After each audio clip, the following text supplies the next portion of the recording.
I better hurry up and start this video before another Dolphin player gets put on the COVID list.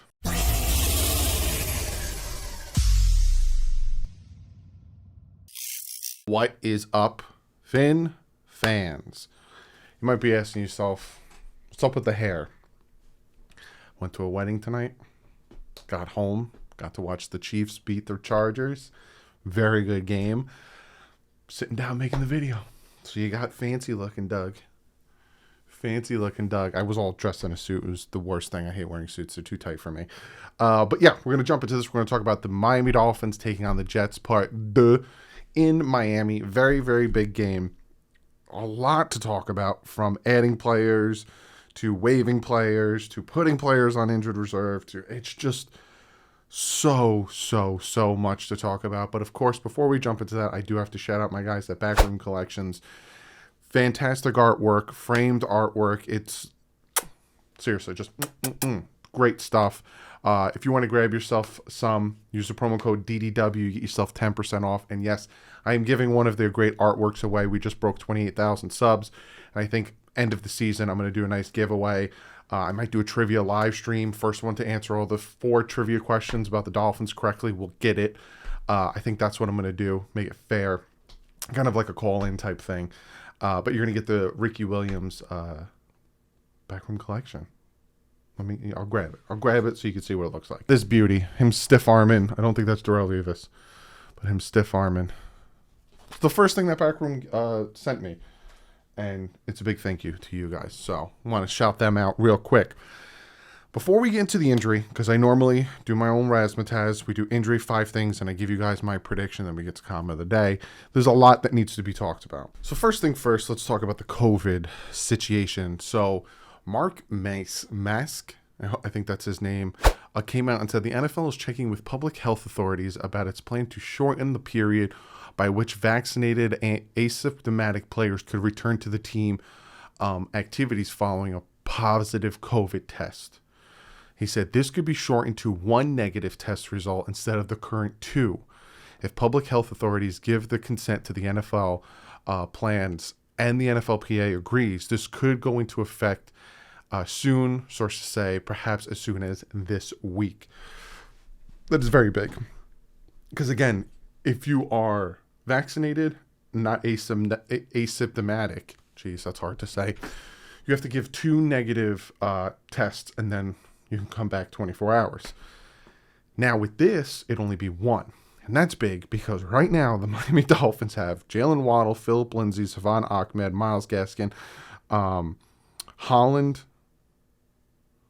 and now Jared Dokes. Jared Dokes is now added to the protocol. So there's a lot of top tier, good, talented players that we need. Most of our running backs, our 3 starting running backs, are on the COVID list. Our starting wide receiver, the number 1 wide receiver on the team, and our number 1 safety on the COVID list. What helps is the fact that Holland, Ahmed, Gaskin, and I think even Lindsay went on the list earlier in the week. Again, I'm recording this Thursday, so if they do give 2 negative tests either by today you watching it Friday or tomorrow Saturday, they could play Sunday. Waddle, he went on the list, I think it was Thursday, if my brain's correct, and same thing with Dokes. It seems a little bit iffy if they will be, but if this goes through and they only have to give 1 negative, then there's a good possibility they all play. One of you guys for comment of the day, I didn't pick this one for comment of the day, but it's a good question, asked, out of all the group of them, who would I want to see back the most? For me, it's Javon Holland. I really want, of all of the people on the list, like Lindsay, Ahmed, Gaskin, fantastic. I'll talk about running backs in a second, but Javon Holland, I need him on the field, especially with the way that Zach Wilson is playing. I need him on the field for the defense. So that's the whole COVID list situation. The Dolphins do claim Calvin Munson. You guys remember he was with the Dolphins for a brief period of time off of the waivers after the Patriots let him go. They designated Malcolm Brown to return from IR, so we got Malcolm Brown back. They elevated Redwine, the safety, just in case Holland can't go. So now it's Fedulum, Brandon Jones, Redwine, and Eric Rowe are our safeties. Running back Jordan Scarlett is signed to the practice squad, as well as Dexter Williams, but that happened in the beginning of the week. So those those are some of the news about additions and what's going on with the COVID protocols and all that stuff. I told you, it's a lot. It's a lot we need to talk about. Let's get into injury reports, 5 things, and then I'll go more in depth with the other stuff. So injury report, looking at it, again, Thursday they went into virtual. So if you can see, for me, I'm recording this Thursday night. Friday, they will practice again, and then you'll get the game time status afterwards. Follow me on Twitter so you can know, and I will say who's active and not Sunday before the game. But as of right now, they only practiced Wednesday. 2 did not participate.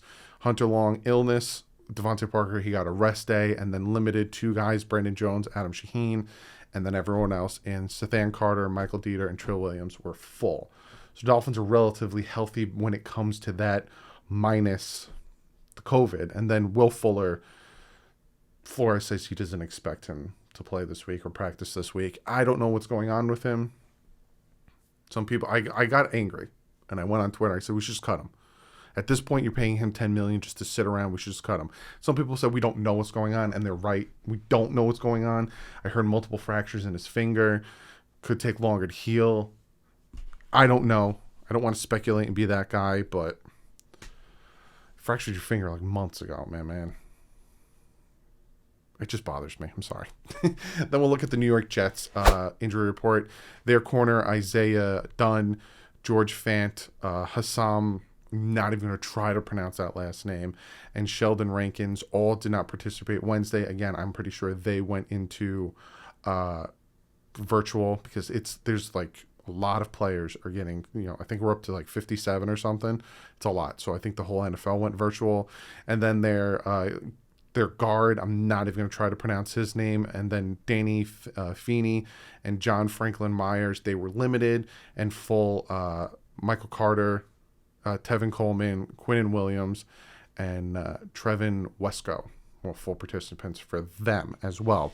Their Carter, their running back, is on IR, so he was tearing us up before he got hurt in that first Jets game. So, good thing he's not there, but we still have to deal with Tevin Coleman, who's no slouch at all. But now we get into the 5 things the Miami Dolphins need to do if they want to beat this Jets team, and they need to beat this Jets team. Again, they go 10-7, their shot of making the playoffs jumps up to an 83%. They need to beat this Jets team. This is the easier of the 4 teams they're about to face. It seems like the level of difficulty in the next 4 games is goes up a little by a little by a little. You got the Jets, should win this game. Dolphins are the better team. You got the Saints, Taysom Hill, not a great passer, dynamic runner. Their offense is doo-doo. Defense is really good. They got Kamara back, though. That's going to be a little bit more difficult. You got Tennessee. I'm not getting ahead of myself, but you need to win this game. Absolutely need to win this game. So this is the 5 things that the Dolphins need to do if they want to beat this Jets team at home. Don't lose at home. If they would have lost in Meadowlands, I'm just showing you my age, fine. You're on the road. Don't lose at home to the Jets. Number 1, pressure Zach Wilson. Get in his face. He is having a very hard rookie season. He is struggle bus city all season when he's been on the field. Send the exotic blitz at him. Press the man coverage. Just get in this kid's face and make him see ghosts. Brian Flores, Boyer, you did it to Sam Darnold. Do it to this kid.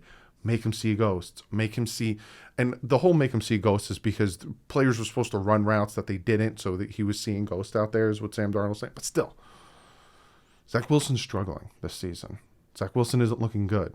You know why? And I said this back when I was doing my analysis of the quarterbacks. I said, we'll see how he does. A lot of people were banging the table. Dolphins shouldn't trade out of 3. Dolphins should take a quarterback at 3. 2 is not the guy. Take Zach Wilson. Look look at him in his shorts on his pro day. Look how good he is. And I said, let's see how he does in the NFL when he doesn't have the nation's number 1 offensive line in front of him. And now we're seeing. Pressure him. Get after him. The number 2 thing that the Miami Dolphins need to do if they want to win this game, limit the zone. Now, I understand you can't run man defense the entire game. You can, though.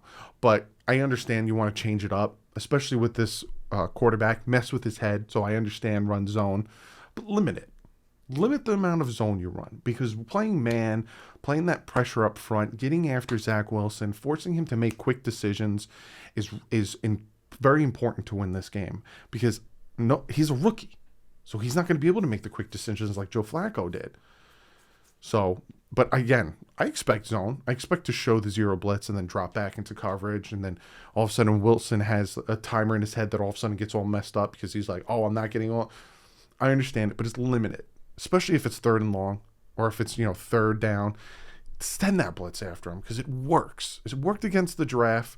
It'll work against Zach Wilson. Just send that blitz at him. The number 3 thing, Zach Wilson, don't let this kid rely on the run. We need to stop the run. Tevin Coleman, whoever else they have at running back, you need to stop the run. You stop the run. We've been doing a very good job of stopping the run the past few weeks. And a big thanks to Sealer and a big thanks to Christian Wilkins up that gut and moving Jerome Baker back outside. And you have some legit middle linebackers to help stop the run. But you stop that run, you force Zach Wilson. He needs to win the game. He needs to make the decisions. And then you get in his head. Then you get aggressive and pressure on defense. So we need to stop the run and force their offense to become one-dimensional. The number 4 thing, play aggressive.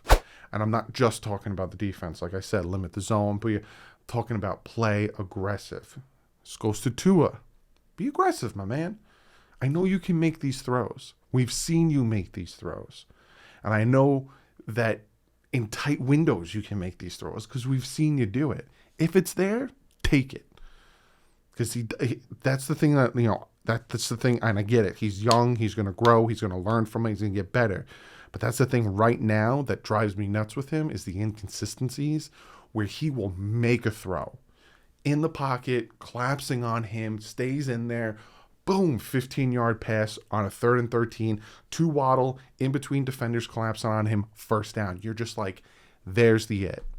The touchdown pass to Waddle in between 2 defenders. There's the it. That's what we need to see.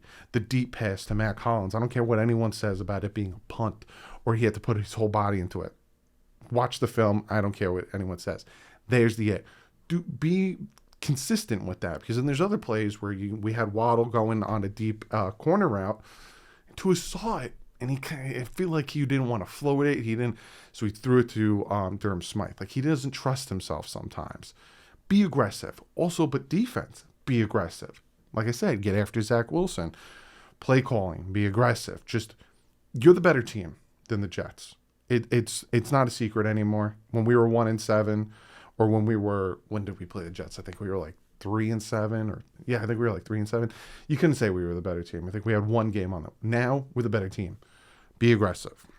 The 5th and final thing I did this. I don't know if you saw it. I might have done it down here, but I did this. 5th and final thing the Dolphins need to do if they want to beat this Jets team, run the ball. But Doug, how the flip are we going to run the ball when we have no running back? I'll get to that. Just let me go on my little spiel about number 5, and I'll get to that. With Myles Gaskin, who's not playing anymore, he had 89 yards by himself on the ground. Altogether, the team had 115 rushing yards against this Jets team. Run the ball. I just said be aggressive. I said Tua, take the shots. If it's there, you can make the throws. Do it, my man. But don't force them to. Let's just beat them up on the ground. Let's play old school style football. Control the clock. We're home. They're going to be hot. They're going to be sweating. It's not that warm up here in Jersey. Beat them down. Run the ball. Take control of this game. Take control of the clock. Take control of their defense. Have our defense sit back, sipping on some lemonade. Wow. It's about 6 minutes. They're still out there just churning them out. All right. Can I get another Gatorade? Oh, now we go out there? All right, man. I've been waiting to do that. Just churn that clock. Churn the team. Just beat them down. Run the ball. That being said, here's the prediction time. Miami Dolphins right now to say they're thin at running back is an understatement, and it's a disservice to the word thin. Because I'm not thin, so I can't say it. They're running with Duke Johnson and Malcolm Brown on the active roster. Duke Johnson, Malcolm Brown are their running backs. They have Jordan Scarlett and they have Dexter Williams. They're on the practice squad. They can elevate them off the practice squad for the game. I think you get like 2 or 3 that they just sit on the practice squad until the day of the game or the day before the game. So as of right now, it's Duke Johnson and Malcolm Brown are your running backs, because Lindsey, Ahmed, and Gaskin and Dokes, who's a practice squad guy, on the COVID list. So hopefully tomorrow, or you're watching this, we get some good news that Holland, Lindsey, Ahmed, and Gaskin come off of the COVID list, and they tested negative twice. That'd be fantastic, and then they could practice and then get ready for the game. I'm hoping. Again, they got lucky; they tested positive later, but that's your running back. But next man up. Next man up. If Waddle can't go, next man up. Get Mac Hollins in there. Isaiah Ford is doing his thing. He's doing really well for us. Albert Wilson, as much as I hate that he runs backwards and he needs to just move forward. Devontae Parker. Tua, his whole career, has barely played with his starting wide receivers, besides Jalen Waddle this year. The only way they took Jalen Waddle out wasn't an injury, it was COVID. So, other than that, Tua's been his whole career. Preston Williams gets hurt, Devontae Parker gets hurt, Albert Wilson opts out, Alan Hearns opts out, and then he's playing with backups for most of his rookie year. This year, injury, playing with the backups again, except for Jalen Waddle.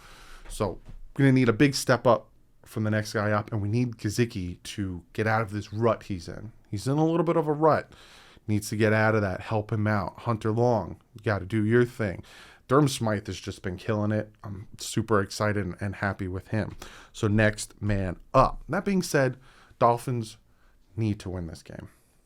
Dolphins have been in the playoffs, I think, after the Panthers game, after the Jets game.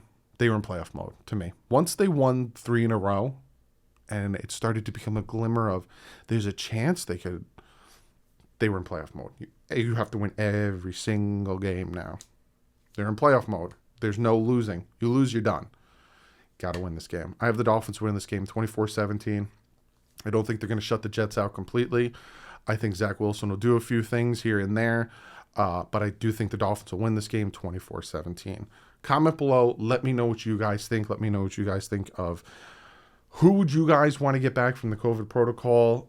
My 5 things. What are your 5 things? If you're a Jet fan, what are your 5 things to beat the Dolphins? Comment below, and I'm going to get to comment of the day. And this comment, I went to Twitter.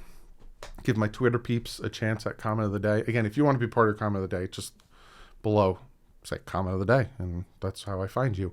This comes from Sergio, and he has a very good question. He says, comment of the day. If we don't get to the playoffs, would it be considered a failure?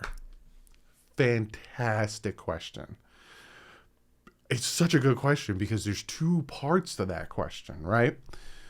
Going 1-7, you did not expect the Dolphins to make the playoffs. So at that point, you're like, we're not making the playoffs. Now, with having to win these next 4 games and just elevating our chances of making the playoffs, it's like you're back in the thick of it. You win on Sunday, you're 7-7, and certain teams that are facing each other lose. All of a sudden, you're 1 or 2 teams out of the hunt, of not even the hunt, of the wild card spot.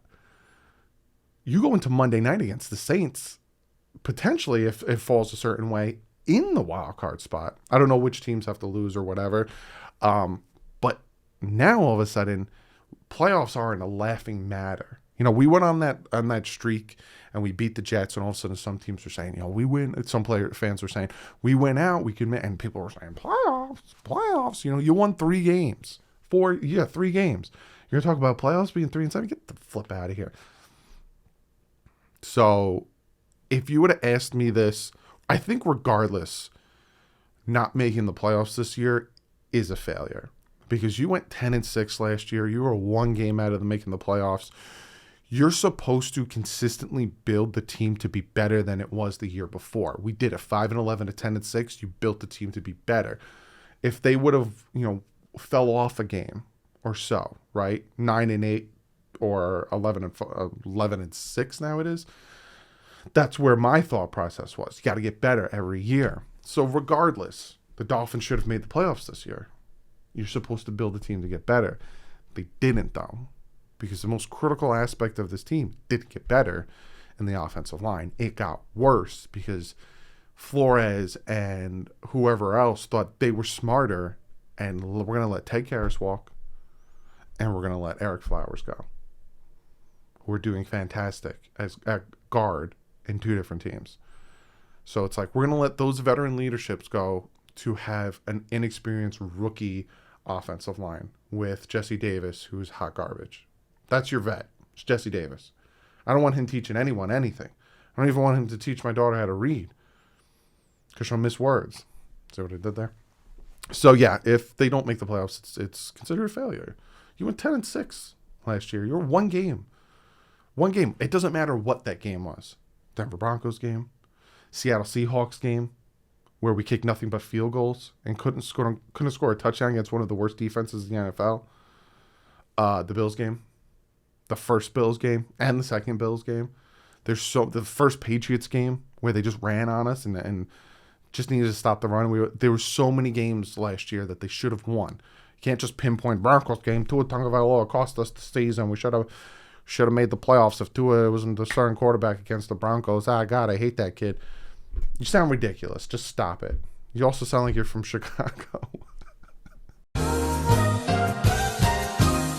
Yeah. So not making the playoffs this year is a failure, and I would have said that even if, we only won 4 more. We went 5-12. God, this new math is just hurting my brain. I'm so used to.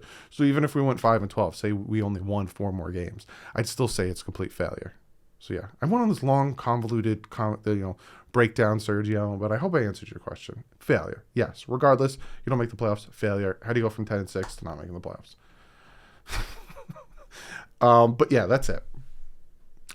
Me and Big O have been trying to do our collab, our weekly show. It's the bye week, so you don't really expect it. But we were trying to do our weekly show, and I had the baby stuff. He had work stuff. It was not connecting. We're recording it, and it's going to come out Saturday. So you'll see it Saturday, and then Sunday I'll see you at 1 o'clock. Dolphins taking on the Jets. Me and my dad will be here. I'm going to give him his own microphone so you guys can hear him. But other than that, guys, like usual, love y'all. Again, thank you so much for 28K. And stay classy. Fins up.